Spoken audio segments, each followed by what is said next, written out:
Buenas tardes, son las 2:29 de la tarde, una hora menos en Canarias. Comienza en este punto la rueda de prensa tras el Consejo de Ministros que se ha celebrado hoy. Comparecen la ministra portavoz y ministra de Hacienda, María Jesús Montero, y el ministro de Sanidad, Salvador Illa. Ministra portavoz, buenas tardes. Muchas gracias, Miguel Ángel, y buenas tardes a todos y a todas. Como veis, me acompaña, como viene siendo habitual en el día de hoy, el ministro de Sanidad, que les va a dar información detallada sobre el momento en el que nos encontramos en la lucha contra la pandemia. Y esta rueda de prensa, una vez más, tenemos que empezarla dando las gracias al conjunto de la sociedad española. Muchas gracias por su ejemplaridad, por su alto grado de responsabilidad y por el civismo que el conjunto de los ciudadanos y ciudadanas vienen demostrando durante la crisis. Esta semana, como todos conocen, seguimos manteniendo el estado del confinamiento que se decretó en estado de alarma el pasado 14 de marzo y justamente entre el día de hoy y de mañana cumplimos un mes de este confinamiento. Estamos empezando, por tanto, la quinta semana y tenemos que transmitir en este sentido un mensaje rotundamente claro, que es absolutamente imprescindible que nos quedemos en casa siempre que ello sea posible, que extrememos las medidas de distancia social y que sigamos a rajatabla las prácticas de higiene que se recomiendan por parte de los expertos. No nos vamos a cansar de insistir una y otra vez en esta idea, porque pueden aparentar que son medidas relativamente sencillas, pero son realmente las que están ayudando a contener la evolución del virus, a salvar vidas, que es, como todos conocen, nuestro objetivo prioritario. Sabemos que este es un esfuerzo importante, el que se le pide una vez más a la ciudadanía, porque pesan ya las semanas previas y también porque somos conscientes de la incertidumbre de la situación que se añade a este trastorno que hemos tenido, que seguimos teniendo en nuestras vidas cotidianas. La incomodidad de tener que permanecer confinados, la preocupación por nuestros seres queridos, también de muchas personas por su empleo y, por supuesto, la pena, el desconsuelo por las personas que ya no nos acompañan.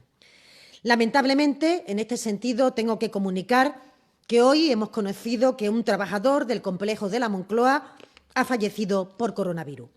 Se trata de Manuel Sánchez Lizana, un empleado admirable que ha dejado un gran recuerdo en esta casa. Por eso, en nombre del Gobierno y de todo el personal que trabaja en Moncloa, trasladamos nuestro más sentido pésame por esta pérdida a su familia y mandamos muchos ánimos y deseos de recuperación a todos sus seres queridos. Por eso, cada uno de nosotros y de nosotras tenemos que tener claro que cada día que pasa es tiempo que ganamos para aprender más sobre esta enfermedad, para aprender más sobre este virus, para que los científicos, por su parte, puedan encontrar soluciones, desarrollar investigaciones que nos permitan un tratamiento eficaz o una vacuna y también para que nuestros profesionales sanitarios, verdaderos héroes en estos días, puedan desarrollar su trabajo en mejores condiciones. Por eso, nuestra colaboración individual, lo repetimos una y otra vez, es imprescindible para que el esfuerzo colectivo como país esté dando sus frutos, para que podamos seguir avanzando casillas. Luis Eduardo Aute, uno de nuestros grandes artistas, que justamente nos dejó recientemente, escribió que vivir es el deber de no claudicar. Un mensaje que en estos días tiene una especial relevancia, un especial significado, porque el deber de no claudicar nos atañe a todos. Cada paso que damos en este sentido supone un inmenso esfuerzo, pero también es un gran logro que tenemos que dimensionar y que tenemos, siempre que nos sea posible, reconocer, no solo desde el Gobierno, sino entre todas las personas que sabemos que están respetando de manera fiel estas recomendaciones, dándonos ánimo uno a otro, como hacemos y como están haciendo millones de ciudadanos todos los días cuando contactan por teléfono o a través de videoconferencia. Saben que hace unos días finalizó también el permiso retribuido recuperable que se puso en marcha para llevar a cabo la mínima movilidad posible, aprovechando el periodo de Semana Santa.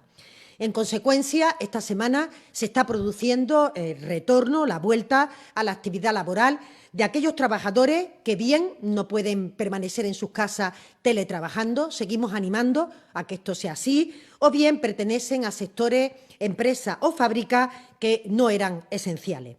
Es una vuelta ordenada, una vuelta paulatina que se está desarrollando, y quiero destacarlo, con total normalidad.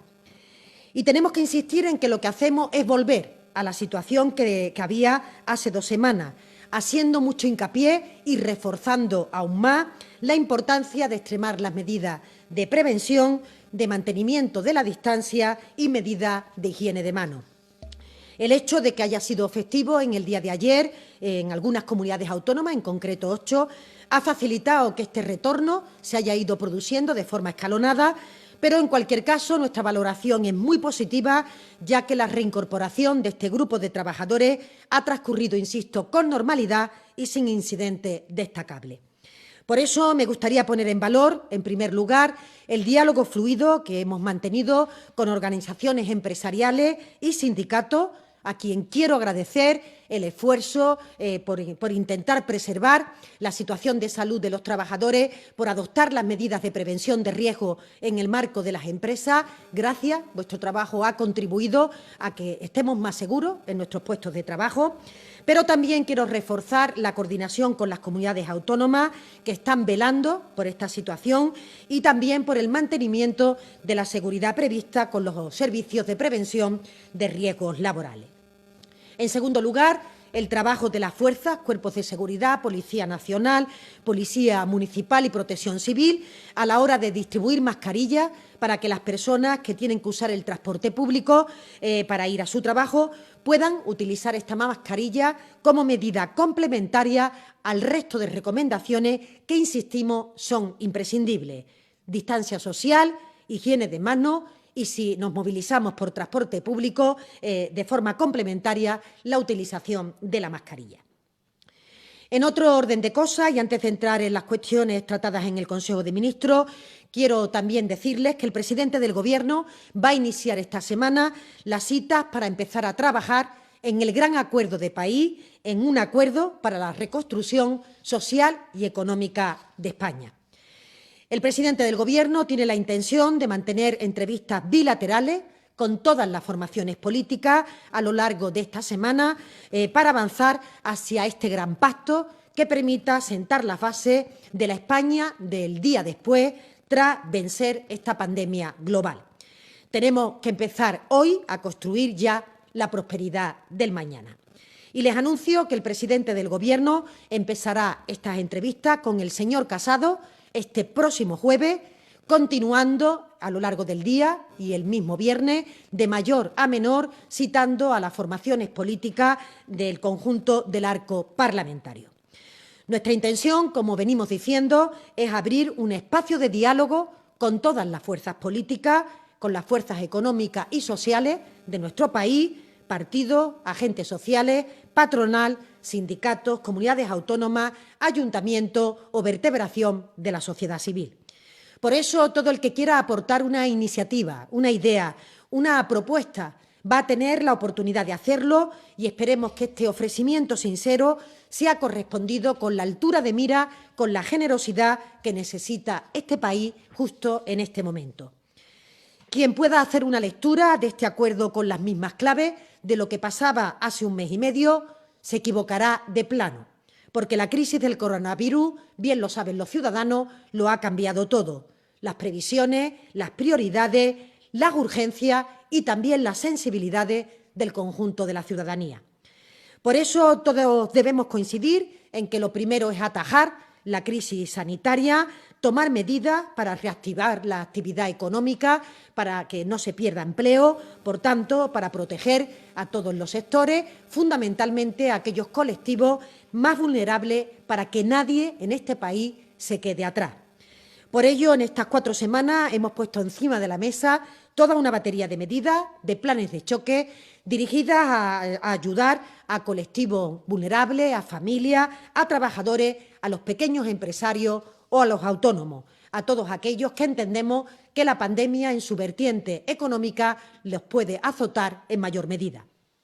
Pero somos conscientes, muy conscientes, sabemos que cuando la ola del tsunami se retire, tendremos entre todos que empezar a reconstruir. Cuanto mayor se haya conservado nuestro tejido productivo, mucho mejor, porque a partir de ahí podremos empezar la reactivación de manera que en un plazo de tiempo prudente podamos volver a nuestra etapa de crecimiento, a nuestra etapa de consolidación que teníamos justamente antes de la enfermedad. Y esa tarea es una tarea de una envergadura, de una complejidad que compete al conjunto de la sociedad. Y por eso esta invitación, esta convocatoria para el diálogo, pretende justamente sentar las bases para una recuperación rápida justo después de esta pandemia sanitaria, pero también para alumbrar el futuro de nuestro país, de nuestros jóvenes, de nuestros niños, para los próximos años, para los próximos meses. Por eso no se trata solo de acudir a esta cita, sino de hacerlo con el espíritu de arrimar el hombro, con un espíritu constructivo que permita ser capaces de trasladar al conjunto de la sociedad que el conjunto de aquellos que tenemos algo que aportar, fundamentalmente los servidores públicos, los políticos, estamos dispuestos a prestar ese servicio, estamos dispuestos a arrimar el hombro y a mantenernos en una unidad de acción que es exigible por parte de la ciudadanía. Yo creo que todos somos conscientes que nos jugamos mucho como sociedad y que en este momento tenemos que estar a la altura de estas circunstancias, intentando construir ese futuro a partir de unas sólidas bases que podamos acordar, que podamos consensuar con la mayor pluralidad posible.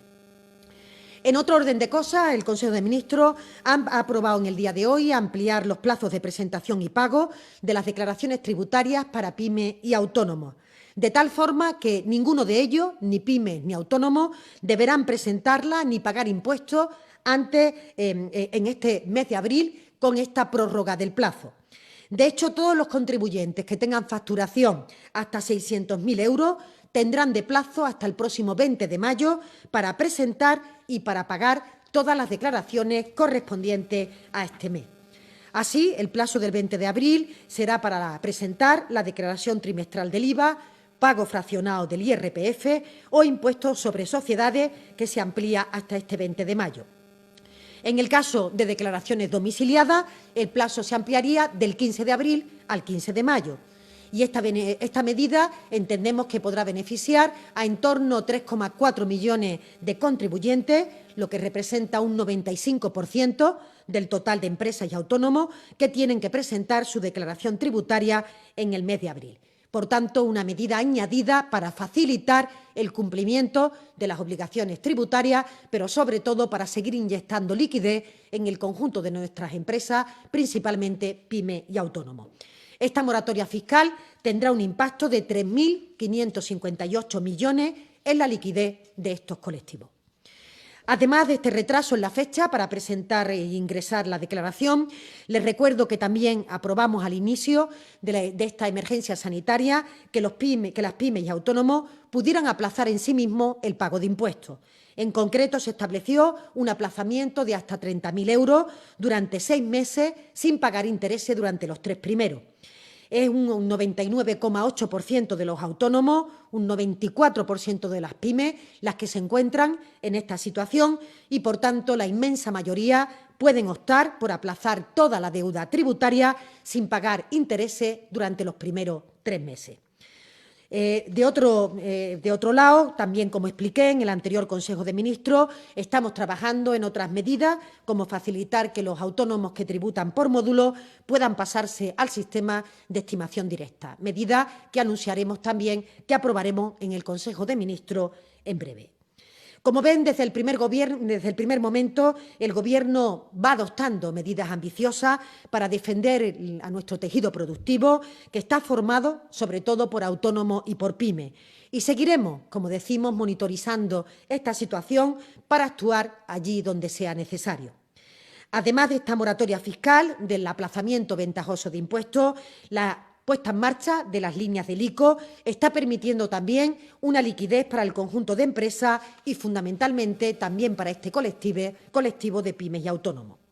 Les puedo dar los últimos datos que reflejan que ya se han aprobado 48.542 operaciones, avalando el Estado 4.739 millones. De estos, 3.625 corresponden justamente a pymes y autónomos. En total, las líneas ICO han supuesto una inyección de liquidez de 6.129 millones y son cifras que cada día que pasan se van incrementando porque sabe que se han aprobado ya 2 tramos, cada uno de 20.000 millones, para completar esta línea de avales. Estamos convencidos de que eso va a permitir, va a impulsar un auténtico salvavidas para que muchas empresas que se encuentran con fuertes tensiones en su tesorería puedan realmente hacer frente a sus obligaciones y, por tanto, poder salir hasta la situación de normalidad. De hecho, se beneficiarán por esta medida en torno a 1,3 millones de empresas. Asimismo, el Gobierno es consciente de que esta crisis sanitaria ha golpeado de forma dura a familias, empresas y trabajadores, y es por ello que seguimos aprobando medidas para que los cambios normativos en el BOE se traduzcan en una mayor renta y una mayor protección social. Y le voy a dar algún dato de forma breve hasta el día de ayer.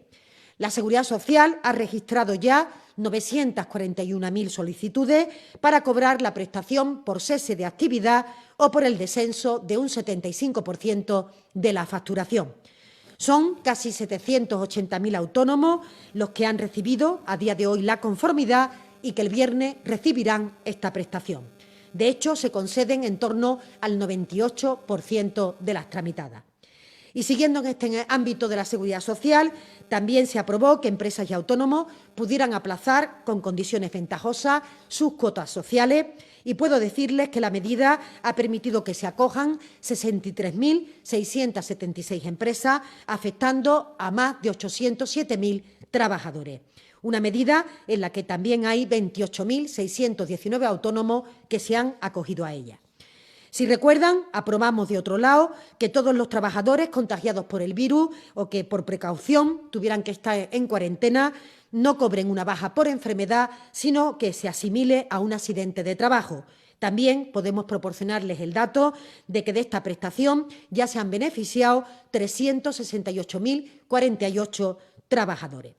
De igual forma, otros datos de interés, 396.000 autónomos y empresas han quedado exonerados de abonar las cotizaciones sociales de sus empleados que están afectados por un ERTE y, por tanto, como ven, las cifras reflejan que las medidas que pone el Gobierno están resultando medidas operativas, medidas satisfactorias para muchas empresas que se acogen a ellas, y detrás de las cifras no hay más que familias, empresas, trabajadores, en las que el Gobierno evidentemente no puede hacer desaparecer el daño ocasionado por el virus, pero sí está sirviendo para dotar de mayor renta a muchos ciudadanos, de mayor liquidez a muchas empresas y de fortaleza a nuestras pymes y autónomos. En ese sentido, de no dejar a nadie atrás, también en el día de hoy se ha aprobado un acuerdo para modificar los límites de gasto con cargo a ejercicios futuros del Ministerio de Transporte, Movilidad y Agenda Urbana para desarrollar una línea de avales que facilite el pago de los alquileres a arrendatarios en situación de vulnerabilidad por el COVID-19. El importe de estos préstamos podría llegar a 1.200 millones y beneficiar a 450.000 familias. Son medidas que se añaden a las que ya se han aprobado en relación con los desahucios, con el corte de la luz, del agua o del gas a causa de estos efectos de la crisis sanitaria. De igual forma, con el número de beneficiarios del bono social eléctrico, donde ya se superan los 1,3 millones de hogares.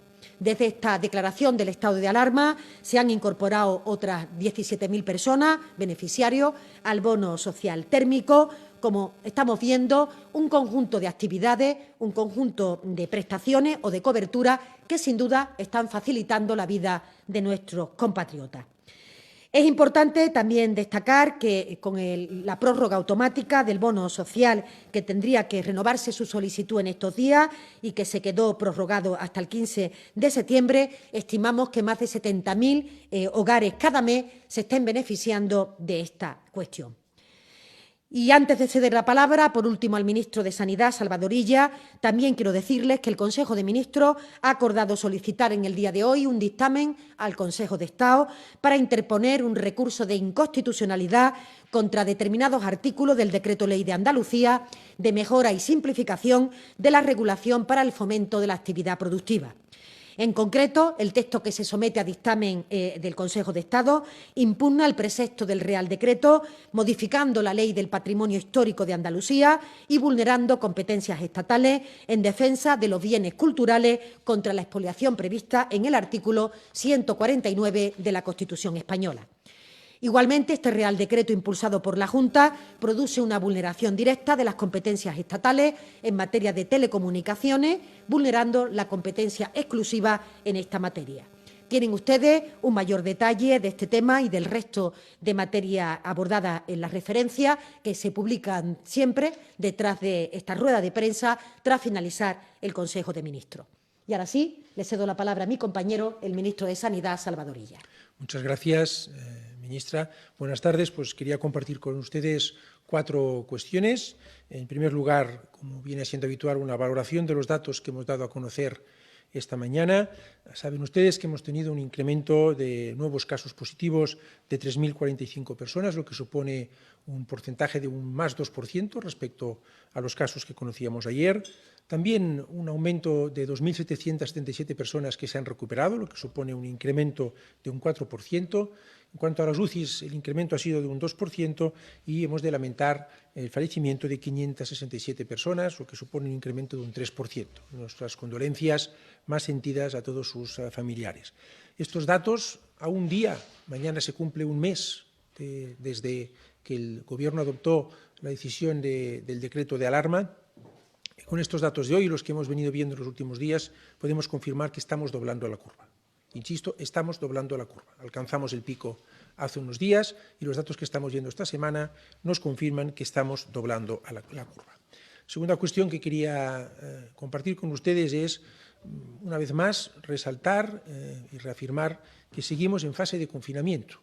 El esfuerzo enorme que estamos haciendo el conjunto de los españoles, cumpliendo ejemplarmente unas medidas que son drásticas, son duras, son difíciles por lo que comportan de afectación de la vida cotidiana de todos los ciudadanos, están dando estos resultados que hemos visto y nos permiten concluir que estamos doblando la curva. Por tanto, seguimos en un estado de confinamiento de los más estrictos, de los más exigentes que se producen en el conjunto de nuestros países, de los países europeos. En tercer lugar, hacer una valoración breve de la recuperación de una pequeña parte de la actividad económica que se produjo ayer y se ha producido esta mañana en aquellas comunidades autónomas que ayer disfrutaban de un día festivo. Lo ha dicho la ministra portavoz, se ha producido con toda normalidad.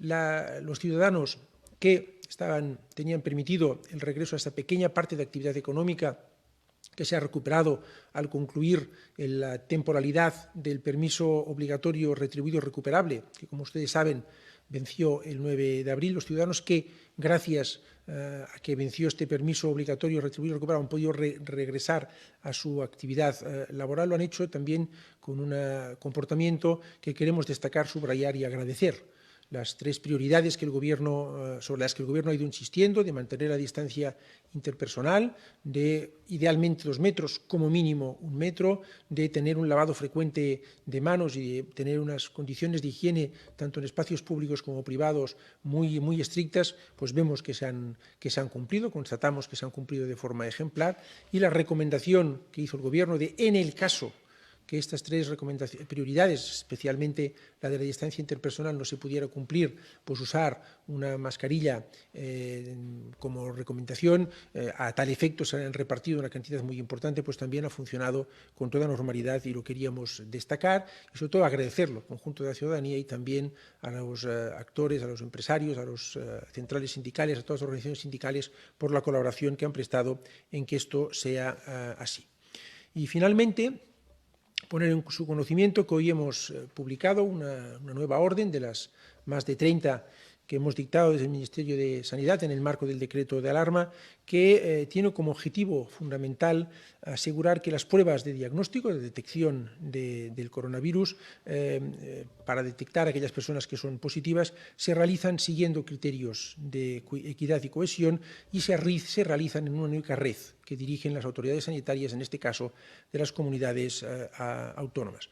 En efecto, esta orden pone a disposición de la máxima autoridad sanitaria de cada comunidad autónoma todos aquellos establecimientos de titularidad privada que pueden hacer diagnósticos clínicos y que tendrán que realizar su labor conforme a las indicaciones que les den las autoridades sanitarias de la comunidad autónoma, que son aquellas que hemos acordado conjuntamente y que indican qué personas tienen preferencia para ser diagnosticadas. Básicamente aquellas personas con sintomatología grave o leve o aquellos grupos de riesgo vulnerables, por ejemplo, las residencias de mayores. En concreto, esta nueva instrucción, esta nueva orden, establece la obligatoriedad de notificar a la autoridad sanitaria de cada comunidad autónoma todos los casos que se hayan diagnosticado positivamente de COVID. Se limita la realización de las pruebas diagnósticas a aquellos casos en que exista una prescripción previa de un facultativo. Esta puesta a disposición incluye también la posibilidad por parte de las autoridades sanitarias de regular la prestación económica como contraprestación por estas pruebas diagnósticas, y se establece además la obligación por parte de las comunidades autónomas de trasladar toda esta información al Ministerio de Sanidad. Finalmente, también se establece que todas las entidades públicas o privadas de cualquier naturaleza que adquieran material para hacer pruebas diagnósticas, bien sea test PCR, bien sea test de diagnóstico rápido del tipo que sea, deben de comunicarlo a las comunidades autónomas y seguir las indicaciones que ellas les den. Es una instrucción, indico, que hemos publicado hoy en el Boletín Oficial del Estado. Y antes de ponerme a disposición de ustedes, por si tienen alguna pregunta que formular, quiero acabar, como siempre hago, agradeciendo el cumplimiento ejemplar de todo el conjunto de medidas, duras medidas, que ha dictado el Gobierno al conjunto de la ciudadanía española, y también reconocer y agradecer el trabajo siempre incansable y ejemplar también de los profesionales sanitarios y del conjunto de trabajadores que hacen posible el funcionamiento de nuestro Sistema Nacional de Salud. Muchas gracias. Muy bien, pues muchas gracias y quedamos ya a la disposición de todos ustedes para que formulen las preguntas que consideren oportunas. Muy bien, recordamos mínimamente las circunstancias en las que se produce la rueda de prensa, por sorteo o selección entre los propios periodistas. Hoy preguntarán La Información, Nació Digital, Cuarto Poder, Mercados, Cataluña Radio, Capital Madrid, Telemadrid, Cadena 3 Argentina, TV Canarias, Faro de Melilla. Esperamos que las conexiones, al menos en imagen, son todas ahora correctas. En audio también, hay que levantar los canales de audio, también a nuestra realización. Os presentáis, si sois tan amables, cuando formuléis vuestras preguntas, que rogamos se hagan en un número razonable, por una cuestión de cortesía entre los comparecientes y también cada uno de vosotros. Vamos a comenzar entonces con la información y después preguntará Nació Digital. La información, adelante. Hola, buenas tardes. Fernando Valls, de La Información. Mi pregunta va dirigida a la ministra portavoz. Sobre la posibilidad de poner en marcha un ingreso mínimo vital, quería preguntarle, ¿va a aprobar el Gobierno esa renta mínima puente que propone Pablo Iglesias o más bien va a esperar a activar la que está diseñando el ministro Escrivá? Y en segundo lugar, quería preguntarle sobre las conversaciones que ha tenido el vicepresidente Iglesias con grandes empresarios del IBEX, como la presidenta de Santander y Telefónica. ¿Están esas llamadas consensuadas dentro del Gobierno? Y también quería preguntarle por el papel que va a tener la gran empresa en esos pactos de la Moncloa, que se activan desde el jueves. Y ya por último, una noticia de última hora, la previsión del FMI. Quería preguntarle una valoración del Gobierno y si el Gobierno ya dispone de alguna previsión para este trimestre y para final de año. Muchas gracias. Bien, voy a intentar contestarlas brevemente para que el resto de sus compañeros puedan preguntar. Fernando, sobre la posibilidad de poner en marcha un ingreso mínimo vital, yo creo que el Gobierno se ha pronunciado en diferentes ocasiones. Yo misma lo hice en la rueda de prensa del Consejo de Ministros anterior.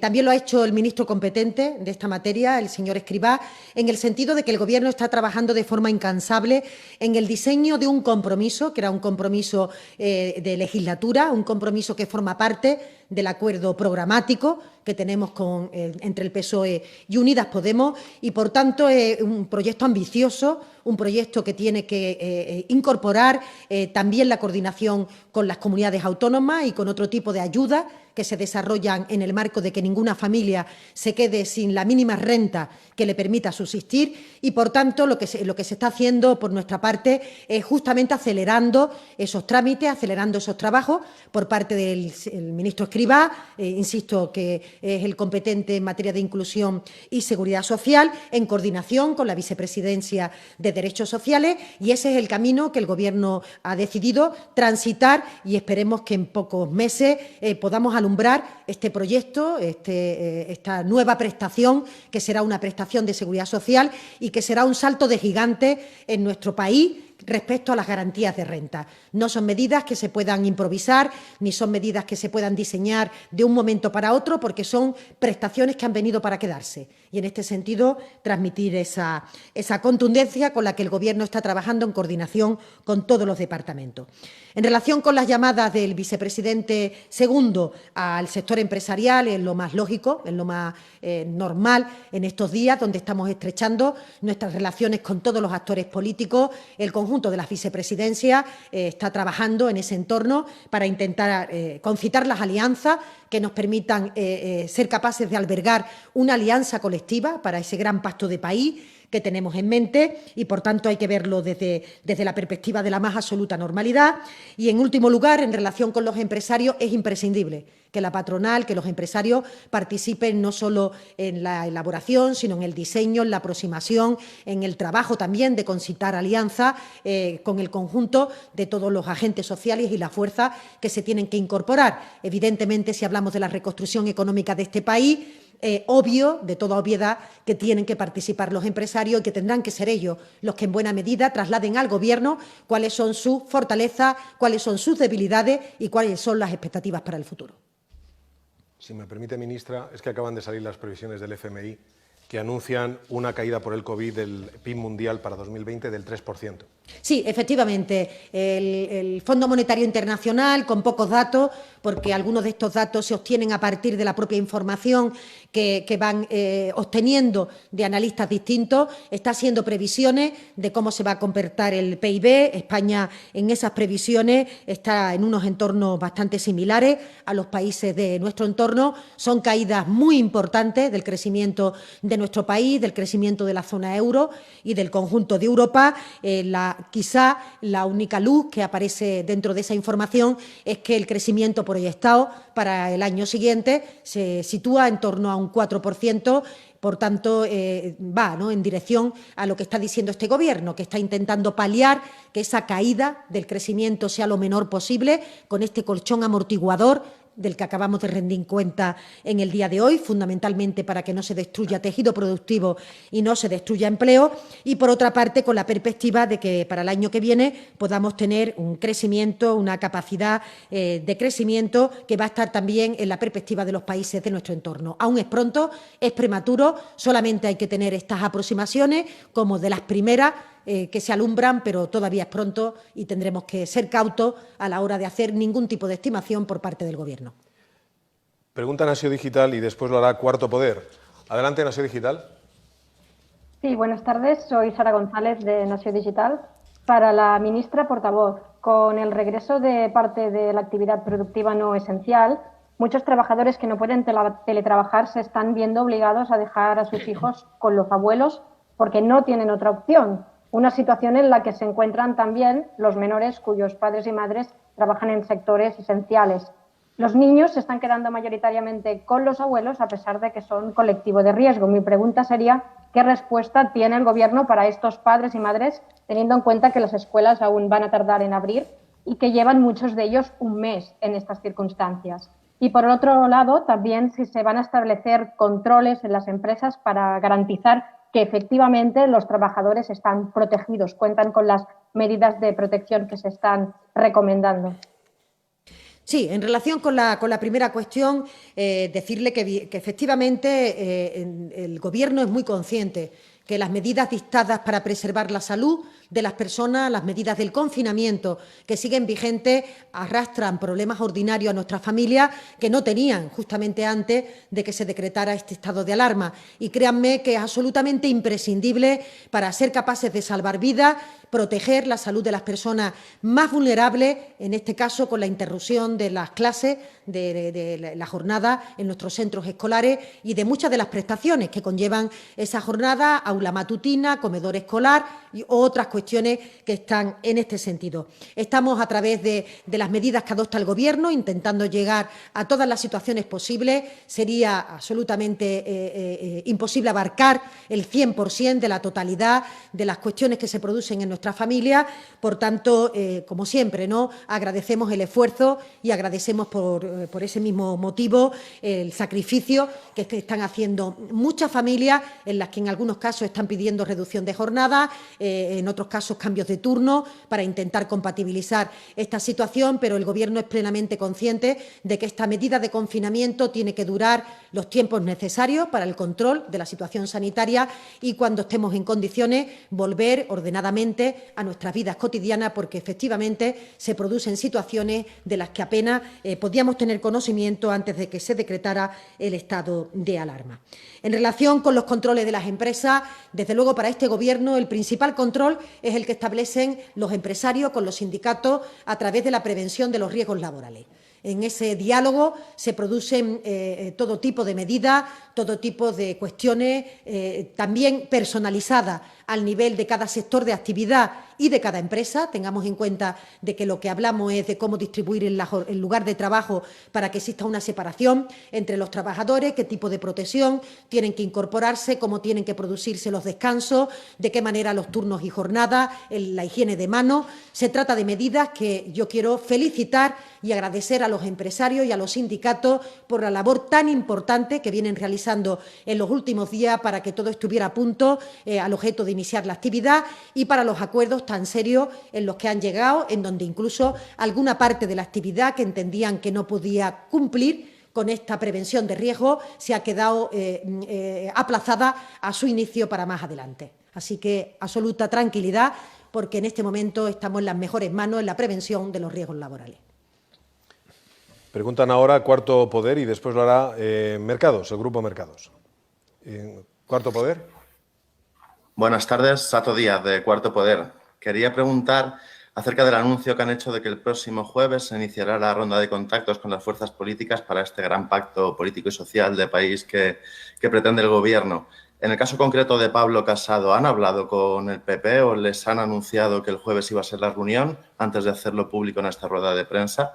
En este sentido, ¿cómo valoran que la Fundación FAES, presidida por José María Aznar, relacione un entendimiento con el PP para estos pactos con la posibilidad de que Unidas Podemos haya de salir del Gobierno? El PNV ha priorizado en este sentido la aprobación y el trabajo en los presupuestos generales del Estado antes que estos pactos de país, como han llamado. ¿Tienen plazos? ¿Están trabajando para los presupuestos generales del Estado? En ese caso, ¿teme el Gobierno perder la mayoría que le dio la investidura a Pedro Sánchez hace unos meses? Muchas gracias. Sí, son varias preguntas. Voy a intentar también ser breve en su contestación. Decirle que, como acabo de plantear, el presidente va a mantener las entrevistas los próximos días, jueves y viernes, empezando, como no puede ser de otra manera, por el principal líder de la oposición, y sus gabinetes se pondrán en contacto para plantear justamente en qué momento, a qué hora es conveniente y, de lesión de ambos, la capacidad de poder celebrar esta entrevista. Trasladar que para nosotros es, desde luego, muy importante que el conjunto de la sociedad entienda que es el momento del diálogo, es el momento de sentar las bases de un gran acuerdo que, en definitiva, es de sentido común y es lo que nos piden los ciudadanos. Básico para que este acuerdo pueda llevar a buen puerto, que el principal partido de la oposición no se autoexcluya de esta situación. Y por eso las palabras del señor Casado manifestando su voluntad de acudir la celebramos. No obstante, no solamente hay que acudir a las reuniones, se tiene que hacer con un espíritu de arrimar el hombro, un espíritu constructivo que permita realmente tener y poner, digamos que el ambiente básico para poder caminar en esa senda conjuntamente con otros partidos políticos, con otros agentes sociales, con otros interlocutores, para hablar de muchas de las materias que hoy por hoy preocupan a la gran mayoría de los ciudadanos. Yo no creo que ninguna persona de este país entendiera que los principales partidos con representación parlamentaria no se sumaran a un intento de llegar a un acuerdo básico sobre la reconstrucción social y la reconstrucción económica después de la crisis más importante sanitaria que hemos tenido desde el pasado siglo.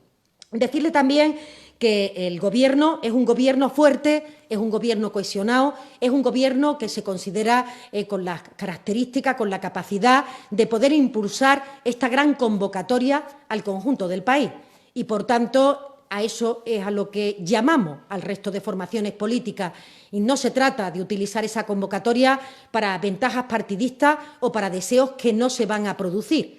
Es decir, que el señor Aznar podrá tener la expectativa que quiera tener respecto al Gobierno legítimo que preside España, pero evidentemente de lo que estamos hablando es de si somos capaces de ponernos de acuerdo en elementos tan importantes que nos permitan reconstruir nuestra sanidad, nuestro tejido productivo, la garantía de renta para que ningún ciudadano se quede atrás, o los retos tan importantes como la transición ecológica o la transformación digital. No se trata del cortoplacismo, se trata de la altura de mira y del medio plazo, y por tanto yo espero que las formaciones políticas vengan con la única condición de sentarse a hablar de aquello que realmente preocupa y ocupa a los ciudadanos, y que no incorporemos otras cuestiones que no serían más que excusas para no iniciar este proceso de diálogo. Y en relación con la última pregunta, decirle que el Gobierno ha estado trabajando permanentemente en los proyectos de presupuesto. Saben ustedes que estábamos en ello bastante avanzados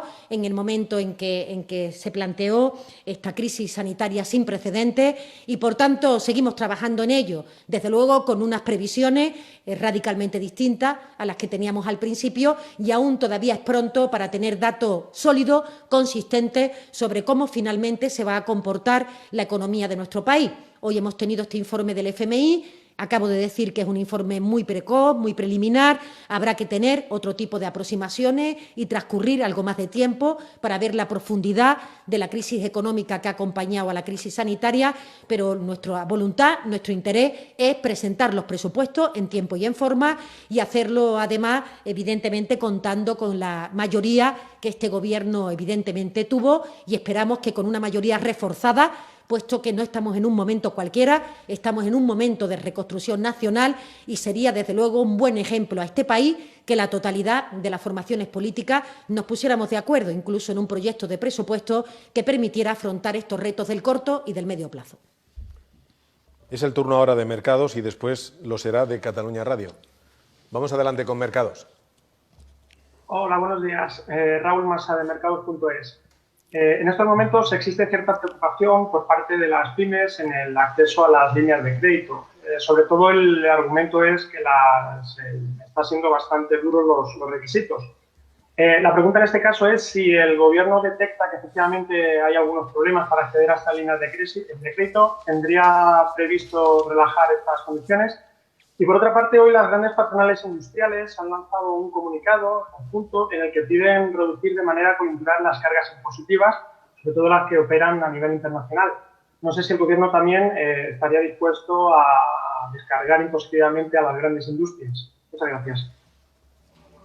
Sí, en relación con la primera cuestión, Raúl, creo que en el día de hoy he dado los datos de cómo se han ido comportando hasta la fecha de ayer estas líneas de crédito ICO, que, como recuerdan, tenían el primer tramo, el 50% aproximadamente de las líneas se habilitaban para las pequeñas y medianas empresas, y los últimos 20.000 millones que pusimos encima de la mesa, el 100% iban dirigidos a pymes y autónomos. Hoy he dado un dato que creo de memoria recordar que está en torno a los 3.500 millones de euros, la liquidez que ya se ha inyectado a través de estas líneas de préstamo. Evidentemente seguimos monitorizando esta situación y, por tanto, cuando habilitemos el resto, hasta las 100.000, tendremos en cuenta si hay algún sector que ha tenido dificultades para acceder, si hay algún requisito que tenemos que eliminar para que efectivamente este conjunto de liquidez permita el sostenimiento de nuestro tejido productivo en un momento tan dificultoso, tan complicado, para que la actividad económica no decaiga. Pero le acababa de dar el dato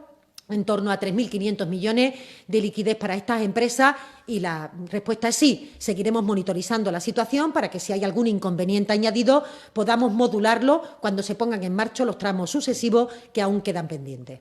En relación con las grandes empresas, en el ámbito de la hacienda pública, seguimos trabajando en todo lo que son el cumplimiento de estas obligaciones tributarias y, por tanto, seguimos estudiando qué situaciones pueden ser beneficiosas para estas grandes empresas, al objeto de que se puedan beneficiar en este futuro. Nuestra prioridad siempre han sido pymes y autónomos, por la menor fortaleza que tiene su músculo financiero, y en este sentido para nosotros sigue siendo los colectivos prioritarios, pero evidentemente en la medida en que podamos acompañar a las grandes empresas, y los ERTE, por ejemplo, son un ejemplo de ello, las acompañaremos también en materia fiscal. Vamos ahora con Cataluña Radio. Adelante, Cataluña Radio. Buenas tardes, soy Queta Carmany de Cataluña Radio. Tengo una pregunta para la ministra portavoz y otra para el ministro de Sanidad. Entiendo por lo que ha dicho que también va a llamar Pedro Sánchez a los partidos independentistas. Tanto la Generalitat como los partidos independentistas temen que estos pactos sean una excusa para recentralizar. ¿Qué les responde? ¿Y ve usted dentro o fuera de estos pactos y de la negociación a los partidos independentistas? Al ministro Illa, dos preguntas. Pensando ya en la fase de desescalada, ¿en qué colectivos está pensando para que inicien el fin del confinamiento? ¿Serían los niños, serían los más pequeños? ¿En qué términos y cuándo podría ser este inicio de la fase de desescalada? Y otra cosa, hoy la Generalitat ha vuelto a reclamar estos informes de los expertos que aconsejaban al Gobierno el fin de la hibernación económica. ¿Cuándo va a remitir estos informes? Muchas gracias.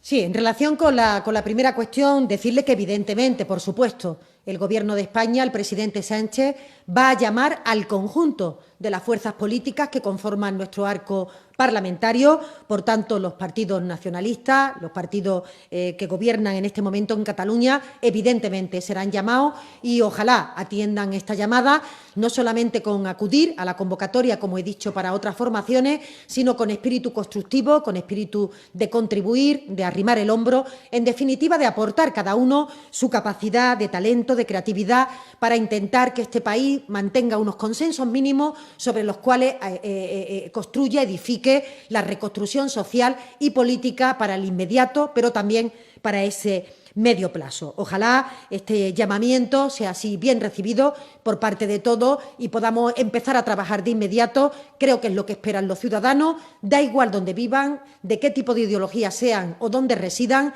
Yo creo que hay una pulsión lógica del conjunto de la ciudadanía de que es el momento de la unidad, es el momento de que tengamos capacidad de luces largas y, por tanto, de entre todos alumbrar un futuro en el que evidentemente puede haber alguna diferencia, alguna discrepancia, pero en la que todos estamos convencidos de que hay un común denominador que es el que nos permite que una sociedad avance, que una sociedad progrese en términos sociales, económicos o democráticos. Y los partidos nacionalistas, y el presidente ha sido muy claro siempre que ha respondido a esta pregunta, no tienen que tener absolutamente ningún temor respecto a que el Gobierno de España pudiera tener alguna vocación, algún ánimo recentralizador.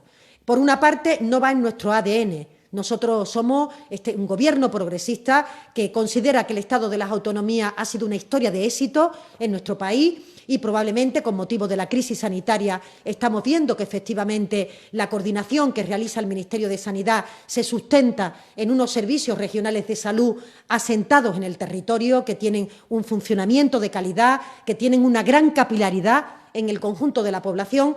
Por tanto, este Gobierno es un Gobierno que conoce y que sabe y que impulsa el Estado de las Autonomías como un Estado, decía, una historia de nuestro país de absoluto éxito, de justicia y de democracia y, por tanto, no tiene nadie que tener ningún temor. De lo que se trata y lo que el Gobierno quiere es que en relación con las materias que preocupan y ocupan a los ciudadanos tengamos la capacidad de ponernos de acuerdo en esos principios básicos que tienen que ser los cimientos del edificio que tenemos que levantar para la reconstrucción social y económica.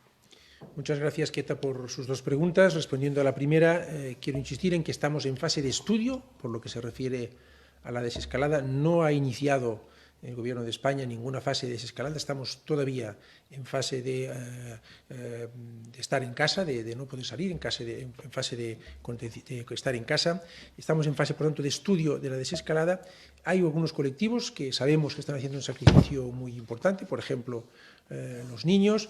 Vamos a actuar con la máxima cautela y con la máxima prudencia. Por tanto, no estoy en condiciones más que de anticipar esto, que estamos siguiendo diariamente la información epidemiológica y que veremos cuando se den las condiciones para que algunos colectivos, por ejemplo, por el que me preguntaba usted, de los niños, puedan tener unas medidas más flexibles que las que tienen ahora y que tienen que cumplir. Respecto a los informes, nosotros hacemos públicos todos los informes a diarios de la información epidemiológica, tanto nosotros como el Centro Nacional de Microbiología y de Epidemiología. De todas formas, estoy a disposición, si la Generalitat o cualquier otra comunidad autónoma o colectivo quiere información más precisa, de facilitársela. Es el turno ahora para que pregunte Telemadrid. Adelante. Sí, hola, buenas tardes. Soy María Antonia de Telemadrid. Quería preguntarle a la ministra portavoz, hablando de las previsiones del Fondo Monetario Internacional, precisamente para España es una de las peores previsiones que da de crecimiento del Producto Interior Bruto, que caería un 8%, y usted misma ha dicho que para el año siguiente subiría un 4%. ¿Eso quiere decir que el Gobierno descarta que la recuperación sea en V, como hasta ahora se venía diciendo? Y tengo dos preguntas también para el ministro de Sanidad, para el ministro Illa. ¿Por qué toman hoy la decisión de hacerse con el control de los laboratorios privados? Precisamente hoy, ¿hay algún problema para hacer esos test en masa, de los que también venimos hablando desde hace días? Y una cosa más, ministro, si nos puede confirmar que el Gobierno ha requisado a la empresa Siemens 2.000 test que tenían preparados para hacer esa prueba a los trabajadores cuando el lunes volvieron al trabajo. Gracias. Sí, muchas gracias, María Antonia. Y en relación con la primera cuestión, lo he dicho anteriormente también, se trata de informes preliminares. Todavía es pronto, no se conoce la duración que va a tener esta pandemia sanitaria, de qué manera también va a repercutir en el conjunto de la economía europea, países que ya han ido experimentando la enfermedad, países que se están incorporando justamente ahora, con lo cual no hay una simetría en relación con los daños que se puedan ocasionar. Tendremos que esperar todavía un poco de tiempo, algunas semanas más, para conocer la profundidad de la situación económica que se nos queda tras la pandemia sanitaria. Hoy por hoy lo prioritario sigue siendo luchar contra el virus, mantenerlo a raya, ser capaces de salvar vidas y, por tanto, todos los esfuerzos del conjunto de los gobiernos autonómicos, locales, del Gobierno de España y de los gobiernos europeos se están dirigiendo en este sentido: intensificar la investigación para que haya tratamientos eficaces, para que haya vacunas y, en la medida de lo posible, que se minimice el impacto que pueda tener sobre el tejido productivo, por tanto, en la destrucción de empleo. De los datos que hoy han aparecido, insisto que muy precoces, preliminares, que no tienen evidentemente todavía la perspectiva que nos permita calibrar la hondura que va a tener la crisis económica. Estamos hablando de España un menos 8%, pero estamos hablando de que la zona euro en su conjunto cae en torno a un 7,5%. Es decir, estamos hablando de cifras bastante similares, países como Italia un 9,1% o países como Alemania un 7%, Francia un 7,2%. Igualmente ocurre con la recuperación. En el conjunto de la zona euro se establece en torno a un 4,7%, en España en torno a un 4,3%. Es decir, que nuestro país no se aleja del conjunto del comportamiento del resto de países, insistiendo en que la profundidad de la pandemia sanitaria todavía no ha ido de forma equiparable en unos países respecto a otros, con lo cual habrá que profundizar y habrá que aguardar un poco más de cuestión.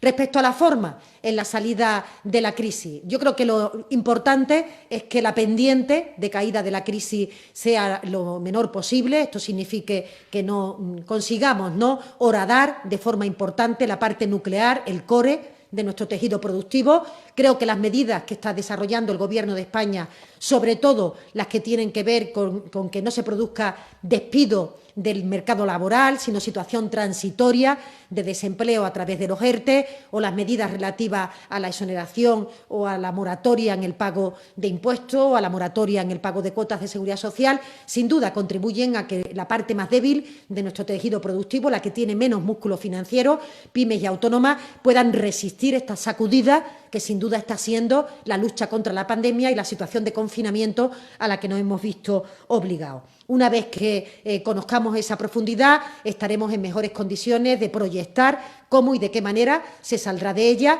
Lo que sí parece es que los datos alumbran a que se produce una caída brusca y posteriormente se produce un repunte, un crecimiento.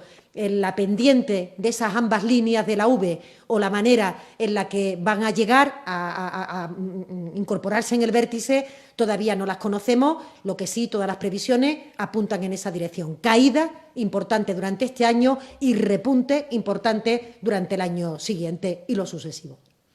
Muchas gracias, María Antonia. La orden que hemos sacado hoy relativa a las PCRs y a los test de diagnóstico rápido lo que pretende es asegurar que todos los recursos del sistema, naturalmente los de la sanidad pública, pero también los de la sanidad privada, cuyo trabajo quiero una vez más agradecer, trabajan en la misma dirección y conforme a la estrategia de testeo y de diagnóstico que han diseñado los epidemiólogos. Y, por tanto, se diagnostican, se administran estos test a aquellas personas que más lo requieren y se hace además con un criterio de equidad y de cohesión. Esto es lo que pretende la orden que hemos sacado. Y la hemos sacado hoy porque algunas comunidades autónomas en los recientes días nos han pedido que clarificáramos este asunto con esta orden y también ha sido el criterio del Ministerio el hacerlo. Ya desde el principio, todos los recursos de la sanidad privada se pusieron a disposición, como recordarán ustedes, de las comunidades autónomas. Y esto ha funcionado bien. Y quiero, naturalmente, subrayar el esfuerzo de la sanidad pública, pero también la colaboración de la sanidad privada. Estas últimas semanas hemos observado algunas situaciones que han aconsejado, así nos lo han trasladado algunas comunidades autónomas, que era conveniente clarificar esto con esta orden que, insisto, pretende asegurar que todos los recursos, naturalmente los de la sanidad pública, pero también los de la sanidad privada, se ponen al servicio de una misma estrategia de diagnóstico y que la información naturalmente fluye, los casos son notificados y todo se hace bajo la prescripción de un facultativo. No hemos requisado material a ninguna empresa. Lo que se ordena o se establece en esta orden es que las empresas tienen que notificar aquellos dispositivos de diagnóstico, bien sean PCRs, bien sean dispositivos de diagnóstico rápido, tienen a su disposición y qué pretenden hacer con ellos, para que se haga, si procede, de acuerdo con las indicaciones de las comunidades autónomas, también garantizando que son test que cumplen con los requisitos y las garantías que el Instituto de Salud Carlos III y el Centro Nacional de Epidemiología ha establecido como de mínima necesidad para que estos test sean efectivos. Vamos ahora al turno de la cadena 3 Argentina. Turno para ellos. Adelante, cadena 3 Argentina. Hola, muy buenas tardes para todos. Para el ministro Illa, estamos observando cierta dispersión de parámetros estadísticos que no permiten elaborar unos informes homologables, por lo menos a veces a la prensa le cuesta un poco. Hay comunidades autónomas que miden de una manera diferente. Hay países dentro de la Unión Europea que elaboran un cuadro de situación con matices. Ya no hablamos a nivel global, no se sospecha de las informaciones que está pasando China. ¿Está usted, ministro, satisfecho con la precisión de las informaciones en la que se basa para desarrollar su tarea? ¿Se piensa tal vez en afrontar una armonización mayor? Y para la ministra Montero, entiendo que los presupuestos quedarán a la espera del resultado de esta ronda de consultas que se van a realizar a continuación. Es decir, recién podremos hablar de presupuestos concretamente si los presupuestos están en el temario de estas consultas. Muchas gracias. Muchas gracias, Adrián, por su pregunta. Nosotros tratamos la información de una forma homogénea. Los datos nos los proporcionan las comunidades autónomas conforme a unos criterios que se han definido en consonancia con aquellos criterios que define la Organización Mundial de la Salud y el Centro Europeo de Prevención y Alerta de Enfermedades. Son unos criterios que nos obligan para que la información que proporcionamos a la red de alertas europea y mundial sea una información homogénea. Por lo tanto, trabajamos con estos criterios de homogeneidad y los datos que nos proporcionan las comunidades autónomas se ajustan a ello. Los datos que tenemos son datos de una calidad buena, pero evidentemente queremos mejorarla. Y esta última semana hemos hecho esfuerzos importantes, han hecho las comunidades autónomas esfuerzos importantes para tener la mejor información posible disponible. En concreto, es muy importante, a criterio de los epidemiólogos, disponer de los datos de fecha de inicio de síntomas por cada una de las 170.000 personas que han sido diagnosticadas positivamente, 172.541 que han sido diagnosticadas positivamente de COVID. Esto es un trabajo laborioso, pero ahí hemos recalcado conjuntamente con las comunidades autónomas la importancia de tener la información epidemiológica de cada una de estas personas diagnosticadas positivamente, porque esa información de calidad permite afinar mucho más en las predicciones y los pronósticos que hacen los expertos en epidemiología. Sí, en relación con la cuestión que me planteaba, decirle que evidentemente esta gran convocatoria al diálogo que ha impulsado el presidente Sánchez lo que persigue es justamente sentar las bases sólidas, bases sobre las que se pueda construir cuáles son las prioridades, las cuestiones compartidas en relación con la reconstrucción económica, con la reconstrucción social del país. Y en este sentido lo que estamos solicitando es evidentemente no solo que las organizaciones llamadas, que el talento de nuestro país acuda a esta convocatoria, sino que además lo haga sin ningún tipo de excusa, quiero decir, sin poner condiciones en relación a cuestiones que nada tengan que ver con el sentir del diálogo. Todos tendrán que aportar en base a lo que opinen que es prioritario abordar por parte de estas conversaciones compartidas en relación con la sanidad, con la educación, con el tejido productivo, con las ayudas, con las garantías de renta, con todas estas materias que son las que ocupan a los ciudadanos. Esperemos que por un tiempo, por un rato, podamos, desde luego, de alguna manera aparcar las diferencias políticas y ser capaces de construir aquello que nos une. Y hay muchos elementos que unen al conjunto de la sociedad, al igual que los unen al conjunto de los ciudadanos, vote cada uno a quien vote o tenga la posición que tenga en la sociedad en relación con ser propietario de una empresa o en relación con ser trabajador.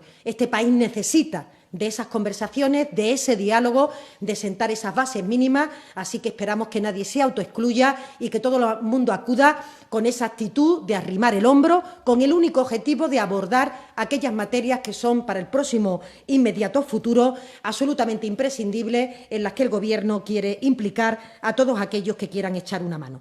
Y en relación con la cuestión que me planteaba de la manera, ¿no?, o cómo el resto de agentes se van a poder implicar, decirle que la convocatoria está abierta, está hecha a las fuerzas políticas en primer lugar, pero también a empresarios, a sindicatos, a todos aquellos que quieran sumar y que evidentemente habrá un segundo momento. Este será un primer momento de sentar estas bases y habrá un segundo momento que será el momento que toca en el calendario sobre la elaboración de los presupuestos generales del Estado. Es evidente que para entonces tendremos ya una cifra mucho más sólida sobre cómo se va a comportar la caída de nuestro crecimiento este año, cómo también se prevé que se pueda comportar la del año que viene, qué daños haya sufrido nuestro tejido productivo y, por tanto, estaremos con unas previsiones más fiables a la hora de formular nuestra propuesta, nuestro proyecto de presupuesto. Es obvio que para dar cauce a cualquier tipo de cuestión, cualquier tipo de acuerdo, de reconstrucción, se necesitan unas cuentas públicas que lo operativicen y que lo hagan, lo echen a andar, lo puedan echar a andar. Pero en este momento en lo que estamos, insisto, en esta convocatoria para el diálogo, al que volvemos a hacer el llamamiento a que todo el que tenga que aportar pueda realmente contribuir con su aportación a la construcción de nuestro país. Pregunta ahora TV Canarias. Adelante. Buenas tardes, sí, Silvia Mascareño de Radio Televisión Canaria. Dos preguntas. Primero, para la ministra portavoz. Hay algunas instituciones canarias que insisten en que ahora es más urgente que nunca poder utilizar el superávit de sus arcas públicas para hacer frente a la emergencia económica y social que se avecina. Y la segunda pregunta para el ministro de Sanidad, Salvador Illa. Ya sé que siguen estudiando ese plan de desescalada, que todavía están ultimando los detalles, pero hay algunos expertos que apuntan que Canarias tendría que ser el laboratorio donde se inicie esa desescalada e incluso se atreven a dar fechas, apuntan que podría ser incluso a partir de la próxima semana. Sí, Silvia, en relación con la primera cuestión, la situación en los diferentes territorios, en las diferentes comunidades autónomas es absolutamente desigual. Hay comunidades autónomas que puedan estar antes de la crisis sanitaria en una situación del mal llamado superávit. Hay otras comunidades autónomas que se encontraban en una situación franca de déficit público. Igual ocurre con las corporaciones locales. La gran parte del sector de ayuntamiento, en este caso cabildo y ayuntamiento, se encuentran en situaciones de superávit, pero con diferencia entre los mismos. Estamos en contacto diálogo, en constante capacidad de interlocución con los gobiernos autonómicos y, por tanto, estamos trabajando para que no tengan problemas de liquidez y para que se puedan plantear los compromisos de pago con los gastos que se han ocasionado con motivo del coronavirus. Bien, es cierto que me gusta siempre resaltar una cuestión que creo que es fundamental y es que las comunidades autónomas han recibido sus ingresos, sus transferencias, su dinero a cuenta con una previsión de crecimiento del PIB del 1,6%. Cuando hoy justamente el Fondo Monetario Internacional dice que España puede tener un decrecimiento del 8%. Esto significa que dentro de lo que hemos podido desarrollar le hemos dado unas transferencias, unas entregas a cuenta muy superiores a las que le corresponderían si se hubiera hecho en función de la previsión de los datos que hoy tenemos o en función de los presupuestos generales que se hubieran aprobado. Saben que este ha sido el primer gobierno que ha desligado la transferencia, las entregas a cuenta de comunidades de la elaboración de presupuestos y creo que el Gobierno ha mostrado su compromiso con las comunidades autónomas dándole unas entregas a cuenta al 1,6%, cuando la previsión del PIB puede estar rondando la cifra que hoy ha manifestado el Fondo Monetario Internacional. Muchas gracias, Silvia, por su pregunta. Estamos en fase de estudio, solamente en fase de estudio del proceso de transición o de desescalada hacia esa nueva normalidad que el presidente del Gobierno ha ido mencionando en distintas comparecencias que ha hecho. Estamos hoy en confinamiento y hay un decreto de alarma que está vigente hasta el día 26 de abril. Esta es la situación hoy. Por tanto, todo lo que usted me comentaba no pasa de ser especulaciones. No hay nada en firme más que un estudio de distintos escenarios posibles. Un estudio en concreto que haremos escuchando e intentando consensuarlo con las comunidades autónomas que ya han señalado responsables para que podamos trabajar conjuntamente con ellos, cosa que empezaremos a hacer a la mayor brevedad posible. Finalizamos con el turno de palabra de El Faro de Melilla. Faro de Melilla, adelante. Hola, buenas tardes, ministra, ministro. Me llamo Alicia Martínez, soy periodista del Faro de Melilla. Quisiera saber si se están teniendo algún tipo de conversaciones con Marruecos sobre sus ciudadanos atrapados en España. Aquí en Melilla tenemos a más de un centenar y está siendo un desafío poder albergarlos junto con los 1.200 menores extranjeros y a las 1.700 personas que hay en el CETI. Además de que la distancia personal recomendada y su higiene personal es difícil de asegurar en estas condiciones. Luego, por otro lado, el presidente de Melilla, Eduardo de Castro, pidió en la reunión del Gobierno con la autonomía que sí se podía permitir que la ciudad se endeudase para hacer frente a gastos corrientes. ¿Se ha estudiado la medida? ¿Qué fórmulas se podrían tener? Muchas gracias. Hola, buenas tardes, ministra. Sí, muchas gracias, Alicia. El Ministerio del Interior está trabajando de una forma intensa en todos los entornos, pero fundamentalmente en los que tienen que ver con la protección de nuestra frontera y concretamente de nuestra frontera sur. La comunicación con el Gobierno de Marruecos sigue siendo fluida y sigue siendo de forma permanente y justamente estamos siempre con las alertas en relación con que nuestros centros de internamiento, los lugares donde habitualmente esperan las personas antes de tomar una decisión respecto a ellas, tengan la máxima protección en medidas sanitarias, igual que ocurre en la vigilancia penitenciaria o igual ocurre en otros lugares donde nos consta que se unen, que se concentran un grupo importante de personas. Por tanto, tranquilidad en relación con la situación sanitaria de todos estos entornos y, por supuesto, seguiremos colaborando con el conjunto de nuestros países vecinos porque se trata de una pandemia global. En este momento, afortunadamente, África no es un continente donde las cifras estén tan elevadas, pero desde España, siempre desde nuestra solidaridad con este continente hermano, asistimos con preocupación a que se puedan producir incrementos de cifras en este entorno, sobre todo en los países de África, que tienen una mayor vulnerabilidad de sus sistemas de salud, en algunos de ellos prácticamente inexistentes, y, por tanto, en este momento la solidaridad y la sensibilidad respecto a esta cuestión es máxima. Pero insisto en la garantía de seguridad en todos nuestros centros y, por tanto, el control de las medidas de aislamiento, de distanciamiento social, de prevención de mano, de todo aquello que las autoridades sanitarias recomiendan para todos los colectivos y especialmente para aquellos que se encuentran en una situación de mayor número de personas por metro cuadrado, como digo, tanto los centros de internamiento como los centros penitenciarios y cualquier otro entorno en donde las personas tengan que convivir. Pues damos por finalizada esta comparecencia. Les anunciamos, en todo caso, que esta tarde, sobre las 6:30, comparecerán también en rueda de prensa la ministra de Asuntos Exteriores, Unión Europea y Cooperación, Arantxa González Laya, y el ministro del Interior, Fernando Grande Marlaska.